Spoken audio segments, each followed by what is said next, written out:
এই শোনো না, তোমাকে একটা প্রশ্ন করবো, ভালোভাবে চিন্তা করে উত্তর দেবে তো? কি এমন প্রশ্ন যে ভালোভাবে চিন্তা করে উত্তর দিতে হবে? আরে বলছি এত বছরের আমাদের সাংসারিক জীবনে আমাদের দুজনের অনেক অভিজ্ঞতা হয়েছে, কি তাই তো?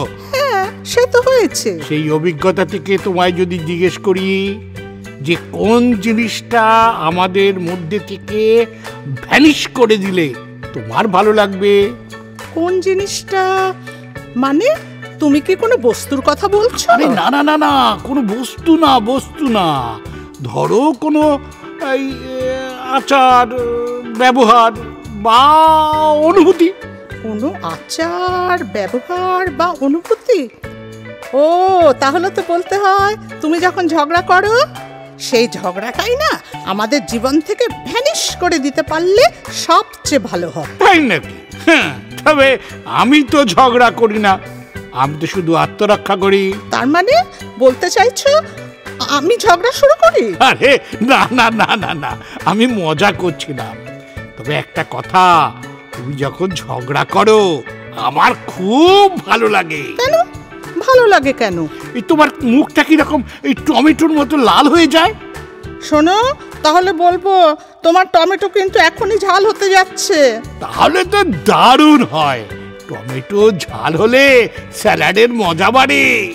জানো, তুমি যখন আমার সাথে ঝগড়া করো তখন না আমার মনে হয় তোমার মনে আমার প্রতি কোনো ভালোবাসা নেই। তাহলে তো আমিও বলতে পারি, যদি তুমি আমাকে সত্যি ভালোবাসতে তাহলে ঝগড়া করার সুযোগই দিতে না। তোমাকে একটা সত্যি কথা বলবো, আসলে কি জানো, এই ঝগড়া, অভিমান এগুলো না রোজের ভালোবাসার মশলার মতো। ঠিক বলেছ। আরে রাগ, অভিমান, ঝগড়া এগুলো আমাদের একটা স্বাভাবিক অনুভূতি। যারা এগুলো করে না, আরে তারা তো মেকি মানুষ। দুজন মানুষ একসঙ্গে একই ছাদের নিচে থাকতে গিয়ে অনেক সময় মতের অমিল হতেই পারে, তার থেকে তর্ক আর তারপর ঝগড়া তাড়াতাড়ি মিটতে না চাওয়ার কারণ আমার মনে হয় ইগো। ঠিক। আরে ঝগড়ার সময় ওই যুক্তির থেকে ইগো বড় হয়ে যায়। বাবা, তাহলে তো বলতে হয় ঝগড়াটা যদি আমাদের জীবন থেকে না, মানে শুধু আমাদের জীবন থেকে কেন, এই সবার জীবন থেকে ভ্যানিশ করে ফেলা যায়, তাহলেই কিন্তু সবার জীবন খুব আনন্দের হয়। তবে আমার কি মনে হয় জানো, জীবন থেকে ঝগড়াটা একেবারে সরিয়ে দেওয়া খুব কঠিন। না, তবে ঝগড়া হলে সেটাকে কন্ট্রোল করা তো যেতেই পারে। হ্যাঁ, চাইলে নিশ্চয়ই করা যায়। আমাদের বুঝতে হবে যে ঝগড়া হলে রাগ হয়, আর রাগ আমাদের শরীরের কখনো ভালো করে না, বরঞ্চ ক্ষতিই করে। দেখো, রাগী মানুষদের কিন্তু কেউ পছন্দ করে না, সবাই চেষ্টা করে তাদের থেকে দূরে থাকতে। একদম ঠিক। আরে রাগ হলো আগুনের মতো, তুমি অন্যকে পোড়াতে চাও কিন্তু প্রথমে নিজেকেই জ্বালাও। যে নিজের রাগকে সামলাতে জানে সে জীবনে অনেক কিছু জয় করতে পারে। যতক্ষণ আলোচনার পর্যায়ে আছে ততক্ষণ ঠিক আছে, না হলে ঝগড়া শুরু হওয়ার সাথে সাথেই যদি দুজনে বা একজন ওই স্থান পরিত্যাগ করে তাহলেই কিন্তু ঝগড়াটা আর বাড়তে পারে না। আরে সামনে থাকলেই তো ঝগড়া বেশি হয়, আর সেই ঝগড়া থেকে রাগের আগুনটা বাড়ে বই কমে না। জানো জানো, ওই লেখক চিত্রশিল্পী বেঞ্জামিন ফ্র্যাঙ্কলিন এই রাগ নিয়ে কি বলেছে? কি বলেছেন? রাগে যা শুরু হয় লজ্জায় তা শেষ হয়। আরে বাবা, তখন তো মাথা ঠিক থাকে না, রাগের মাথায় মনে যা আসে তাই বলে ফেলে। তবে অপর পক্ষকে অনেক সময় মনের ঝাল মেটাতে দেওয়া ভালো, তাহলে তার মনের ভিতরে কি জমা আছে সেটা জানা যায়। তাহলে এবার থেকে সাবধান হতে হবে, আর রাগ হলে না সাবধানে কথা বলতে হবে। আরে রাগের সময় কি অত সাবধানে কথা বলা যায়? মনে যা আসে তাই লোকে বলে ফেলে। রাগের মাথায় যে চিন্তা করে কথা বলতে পারে সে তো মহা ধুরন্ধর লোক গো।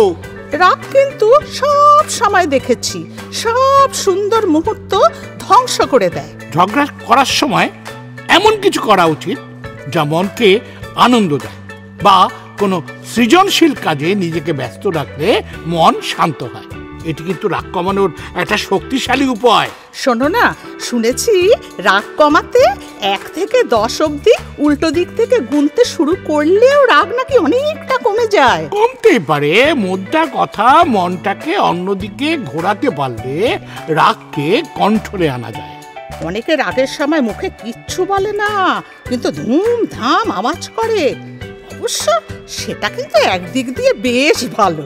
আমি দেখেছি জানো, রাগ হলে কেউ জোরে জোরে নিঃশ্বাস নেয়, যেটা রাগ কামানোর জন্য সবচেয়ে ভালো। ওই নাক দিয়ে গভীর শ্বাস নিয়ে মুখ দিয়ে ধীরে ধীরে ছাড়লে মনটা শান্ত হয়ে যায়। আবার এই ঝগড়ার থেকে মন সরাতে কোনো খাবারও যদি এক মনে খাওয়া যেতে পারে, তাহলেও কিন্তু রাগটা কমে যায়। সত্যি, রাগটাকে কন্ট্রোল করে ঠান্ডা মাথায় ঘটনার বিশ্লেষণ করলে অনেক সমস্যা একটুতেই সমাধান হয়ে যায়। এই রাস্তায় কারোর সাথে কারো একটু ধাক্কা লাগলে অনেককে দেখেছি কি চিৎকার করে, যেটার কোনো মানেই হয় না। আরে আসলে ধৈর্য কমে গেছে আমাদের। অন্যের কথা ঠান্ডা মাথায় শোনার ধৈর্যই নেই আমাদের। আর ঝগড়ার সময় গলার স্বর একেবারে সপ্তমে উঠে যায়। খেয়ালই থাকে না অন্য কেউ শুনছে কিনা। তখন শিক্ষিত মানুষও অশিক্ষিতের মতো আচরণ করে। আমি দেখেছি, আরে যারা ম্যাচিওর বা শেয়ানা তারা না ঠান্ডা মাথায় সব কিছু ট্যাকেল করে, আর যারা ইম্যাচিওর বা সরল ধরনের তারাই কিন্তু অল্পতে রেগে যায়। তবে রাগকে সবার নিয়ন্ত্রণ করা উচিত, নয়তো রাগ আমাদের নিয়ন্ত্রণ করবে। তোমার প্রশ্নের উত্তর মনে হয় আমি পেয়ে গেছি। ও তার মানে কোন জিনিসটা আমাদের মধ্যে থেকে ভ্যানিশ করে দিলে আমাদের সংসারটা আরো আনন্দর হতো, ওই ওই ওই ওই প্রশ্নটা তো? হ্যাঁ, বদমেজাজি রাগটাকে আমাদের সবার জীবন থেকে ভ্যানিশ করে দিতে পারলেই না সবচেয়ে ভালো হয়। তাই বলে ঝগড়াটা একদম না থাকলেও না জীবনটা বড় ম্যারম্যারে হয়ে যাবে। একজনের অভিমান হবে আর একজন সেই অভিমান ভাঙাবে না, সেটা কিন্তু একদম ভালো লাগবে না। আচ্ছা, তোমার কি মনে হয় স্বামী স্ত্রীর মধ্যে ঝগড়া হলে কি ভালোবাসা কমে যায়? বিন্দু মাত্র না।